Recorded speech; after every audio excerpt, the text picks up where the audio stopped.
നടിയെ ആക്രമിച്ച സംഭവത്തിൽ കോടിയേരിയുടെ പ്രതികരണം എത്തിയിട്ടുണ്ട്. അന്വേഷണം ശരിയായ ദിശയിൽ തന്നെയാണ് പുരോഗമിക്കുന്നത് എന്ന് കോടിയേരി CPIM സംസ്ഥാന സെക്രട്ടറി പറഞ്ഞു. വിവരങ്ങളുമായി ഇപ്പോൾ ഗൂഢാലോചന എന്നതുമായി ബന്ധപ്പെട്ട് മുമ്പെത്തിയ കാര്യങ്ങൾ അന്നത്തെ വിവരത്തിൻ്റെ അടിസ്ഥാനത്തിലാണ്. ഇന്ന് അതില്ല. ഗൂഢാലോചന ഇല്ല എന്ന് മുഖ്യമന്ത്രി അന്ന് പറഞ്ഞത് അന്നത്തെ സാഹചര്യത്തിലാണ് എന്ന് കോടിയേരി ബാലകൃഷ്ണൻ പറഞ്ഞു. എന്നാൽ ഇപ്പോൾ ശരിയായ ദിശയിൽ തന്നെയാണ് അന്വേഷണം പുരോഗമിക്കുന്നത്. ഒരു വിധത്തിലും അന്വേഷണത്തിൽ ഇടപെടുന്ന രീതിയല്ല സർക്കാരിനുള്ളതെന്നും കോടിയേരി പറഞ്ഞു. വിവരങ്ങളുമായി ഇപ്പോൾ PV കുട്ടൻ ചേരുന്നു. കുട്ടൻ, എന്തൊക്കെയാണ് CPIM നിലപാട് വ്യക്തമാക്കിയത്? അത് നടിയെ ആക്രമിച്ച സംഭവവുമായി ബന്ധപ്പെട്ട അന്വേഷണം ശരിയായ ദിശയിൽ തന്നെയാണ് മുന്നോട്ട് പോകുന്നതെന്നാണ് CPIM സംസ്ഥാന സെക്രട്ടറി കോടിയേരി ബാലകൃഷ്ണൻ പറഞ്ഞിരിക്കുന്നത്.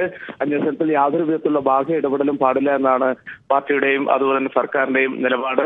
ഈ സംബന്ധിച്ച് മാധ്യമപ്രവർത്തകരുടെ ചോദ്യങ്ങളോടാണ് കോടിയേരി ബാലകൃഷ്ണൻ പ്രതികരിച്ചത്. ഈ നടിയെ ആക്രമിച്ച സംഭവവുമായി ബന്ധപ്പെട്ട് ഗൂഢാലോചന ഇല്ല എന്ന് നേരത്തെ മുഖ്യമന്ത്രി പറഞ്ഞിരുന്നുവല്ലോ എന്ന ചോദ്യം മാധ്യമപ്രവർത്തകർ ചോദിച്ചിരുന്നു. ആ ഘട്ടത്തിൽ അദ്ദേഹം പറഞ്ഞത് ഈ അന്ന് കിട്ടിയ വിവരങ്ങളുടെ അടിസ്ഥാനത്തിലാണ് മുഖ്യമന്ത്രി അക്കാര്യം പറഞ്ഞത്. അന്ന് ഗൂഢാലോചന സംബന്ധിച്ചുള്ള യാതൊരു തെളിവുകളോ അല്ലെങ്കിൽ അത്തരത്തിലുള്ള ഒരു വിഷയവും ഉയർന്നു വന്നിരുന്നില്ല. എന്നാൽ പിന്നീടാണ് ഗൂഢാലോചന സംബന്ധിച്ച ചില ആക്ഷേപങ്ങൾ ഉയർന്നു വന്നത്. അതുകൊണ്ടാണ് ഇത് സംബന്ധിച്ച മുഴുവൻ കാര്യങ്ങളെക്കുറിച്ചും ഇപ്പോൾ പോലീസ് സംഘം അന്വേഷണം നടത്തിക്കൊണ്ടിരിക്കുന്നത്. പോലീസ് എത്ര നേരം ചോദ്യം ചെയ്യണമെന്നും എന്തൊക്കെ ചോദിക്കണം എന്നൊക്കെ അന്വേഷണ ഉദ്യോഗസ്ഥർ തന്നെയാണ് തീരുമാനിക്കുന്നത്. അതിലൊന്നും യാതൊരു വിധത്തിലുള്ള ബാഹ്യ ഇടപെടലുകളും ഉണ്ടാകില്ല എന്നും കോടിയേരി കൂട്ടിച്ചേർത്തു. അതായത് മുഖ്യമന്ത്രി അന്ന് നിയമസഭയിൽ പറഞ്ഞത് ഇങ്ങനെയാണ്: ഇപ്പോൾ പിടിക്കപ്പെട്ടവരുടെ ക്രിമിനൽ ബുദ്ധിയിൽ ഉരുത്തിരിഞ്ഞ സംഭവങ്ങൾ തന്നെയാണ് ഇപ്പോൾ വരെ ബോധ്യമായിട്ടുള്ളത്. ഇനി അതുമായി ബന്ധപ്പെട്ട് ഒരു ഗൂഢാലോചനയും ഇല്ല എന്ന് പറഞ്ഞത് ഒരുപക്ഷെ ഇപ്പോൾ പല വിധത്തിലുള്ള അപവാദങ്ങളും ആരോപണങ്ങളും ഉയർത്തുന്നുണ്ട്. അത് പലരെയും കരിവാരിത്തേക്കുന്നതാണ്. അതിലേക്ക് പോകേണ്ടതില്ല. ഇനി എന്തെങ്കിലും ഗൂഢാലോചന അതുമായി ബന്ധപ്പെട്ടുണ്ട് എങ്കിൽ അത് അന്വേഷിക്കുകയും ചെയ്യും എന്ന വളരെ ബാലൻസ്ഡ് ആയ കാര്യമാണ് നിയമസഭയിൽ അന്ന് മുഖ്യമന്ത്രി പറഞ്ഞിരുന്നത്. അതേ സംബന്ധിച്ച് കോടിയേരി വിശദീകരിക്കുന്നതാണ് ഇങ്ങനെ: ഒരുപക്ഷെ ഗൂഢാലോചന എന്നത് അന്നത്തെ കേസിന്റെ വിവരമനുസരിച്ചാണ്. ഇന്നെന്നാൽ ഒരു തരത്തിലുള്ള ഇടപെടലുകൾ പാർട്ടിയോ സർക്കാരോ ആ അന്വേഷണത്തിൽ നടത്തുന്നില്ല. ഇന്ന് ഈ കേസ് ഈ വിധത്തിൽ എത്തിയിരിക്കുന്നു.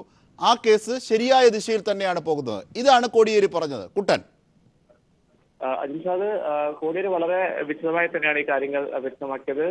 ഈ വിഷയവുമായി നടി ആക്രമിക്കപ്പെട്ട സംഭവവുമായി ബന്ധപ്പെട്ട് ഇന്നലെ നടൻ ദിലീപിനെയും നാദിർഷയെയും നിരവധി മണിക്കൂറുകൾ അന്വേഷണ സംഘം ചോദ്യം ചെയ്തിരുന്നു. ഏതാണ്ട് 12 മണിക്കൂറിലധികം 13 മണിക്കൂറോളം ഈ നടന്മാരെ ചോദ്യം ചെയ്ത സ്ഥിതിവിശേഷം ഉണ്ടായിരുന്നു. ഈ ഘട്ടത്തിലാണ് മാധ്യമപ്രവർത്തകർ ഇത് സംബന്ധിച്ച് CPIM സംസ്ഥാന സെക്രട്ടറിയോട് അഭിപ്രായം ആരാഞ്ഞത്. ആ ഘട്ടത്തിലാണ് അദ്ദേഹം ഈ അന്വേഷണം സംബന്ധിച്ച നിലപാടുകൾ വ്യക്തമാക്കിയിരിക്കുന്നത്. ചോദ്യം എഴുതി കൊടുത്ത് ഇന്ന് ചോദ്യങ്ങൾ ചോദിക്കണം എന്ന് പറയുന്ന അന്വേഷണ ഉദ്യോഗസ്ഥർ ഇന്ന് ചോദ്യങ്ങൾ ചോദിക്കണം എന്ന് പറയുന്ന ഭരണകൂടമുണ്ട്. അത് BJP ഭരിക്കുന്ന സംസ്ഥാനങ്ങളിലാണ് അത്തരത്തിൽ ഉള്ളത്. എന്നാൽ കേരളത്തിൽ LDF ഭരിക്കുന്ന ഈ സംസ്ഥാനത്ത് അത്തരമൊരു സാഹചര്യവും നിലവിലില്ല. അന്വേഷണ ഉദ്യോഗസ്ഥർക്ക് പരിപൂർണ സ്വാതന്ത്ര്യമുണ്ട്. എത്ര മണിക്കൂർ ചോദ്യം ചെയ്യണമെന്നും ഏതൊക്കെ ചോദ്യങ്ങൾ ചോദിക്കണമെന്നുള്ള പൂർണ്ണമായ സ്വാതന്ത്ര്യവും അവകാശവും അന്വേഷണ ഉദ്യോഗസ്ഥർക്കാണുള്ളത്.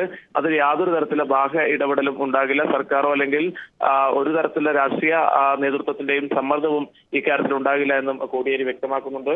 ആ ഘട്ടത്തിൽ തന്നെയാണ് അദ്ദേഹം പറഞ്ഞത്. നേരത്തെ ഈ നടി ആക്രമിക്കപ്പെട്ട ആ സമയത്ത് അന്വേഷണത്തിന്റെ ആദ്യഘട്ടത്തിലൊന്നും തന്നെ ഇത്തരത്തിൽ ഗൂഢാലോചന സംബന്ധിച്ചുള്ള വിവരങ്ങളും അത് സംബന്ധിച്ച തെളിവുകളൊന്നും തന്നെ ലഭ്യമായിരുന്നില്ല. അതിനുശേഷം ഇപ്പോഴാണ് ഇത് സംബന്ധിച്ചുള്ള ആക്ഷേപങ്ങൾ അതിനുശേഷമാണ് ഇത് സംബന്ധിച്ച് ഗൂഢാലോചന സംബന്ധിച്ച ആക്ഷേപങ്ങൾ ചില കോണുകളിൽ നിന്നും ഉയരുന്നത്. അതുകൊണ്ട് തന്നെയാണ് അത് സംബന്ധിച്ച് വളരെ വിശദമായ അന്വേഷണം ഇപ്പോൾ നടക്കുന്നതെന്നും കോടിയേരി വ്യക്തമാക്കിയത്. തീർച്ചയായും PV കുട്ടനാണ് വിവരങ്ങൾ നൽകിയത്. ഇടവേളയിലേക്ക്.